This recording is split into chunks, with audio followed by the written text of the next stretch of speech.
भगवान शुक्राचार्य भागवत जी के 9वें स्कंध में बताते हैं कि 9वें स्कंध में 24 अध्याय में से 12 अध्याय में राम जी के वंश की कथा, 12 अध्याय में कन्हैया जी के वंश की कथा कहते हैं। अथा तो श्रूयताम राजन वंश सोमस्य पावन यस्मिन् नैलादयो भूपा कीर्तन्ते पूर्ण कीर्तया। बड़े बड़े महान कीर्ति वाले राजा इस चंद्रवंश में हुए, जैसे नहुस हुए, पुरुरवा हुए, आयाति हुए। आयाति का विवाह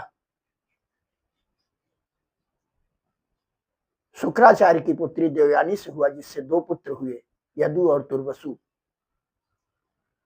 और दानवराज वृषपर्वा की पुत्री शर्मिष्ठा से 3 पुत्र हुए, द्रुहु, अनु और पुरु।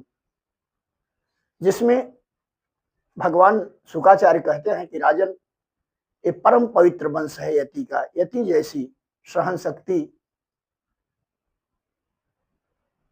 किसी बिरला ही महापुरुष इतनी सहन शक्ति रख सकता है कि दक्ष प्रजा नारायण शुक्राचार्य के दिए हुए श्राप का प्रतिकार उन्होंने नहीं किया और सिरोधार्य कर दिया। इनका बड़ा पवित्र वंश है।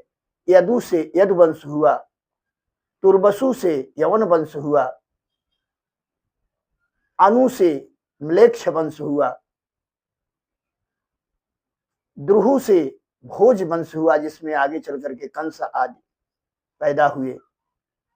और सबसे छोटे पुत्र पुरु से पौरव वंश हुआ, जिसमें आगे चल करके एक महान राजा कुरु नाम के राजा हुए, जिससे इस वंश का नाम कौरव वंश हो गया। इसी वंश में आगे चल करके भीष्म पितामह, कौरव और पांडवों का वंश, जो बड़े ही सुंदर ढंग से महाभारत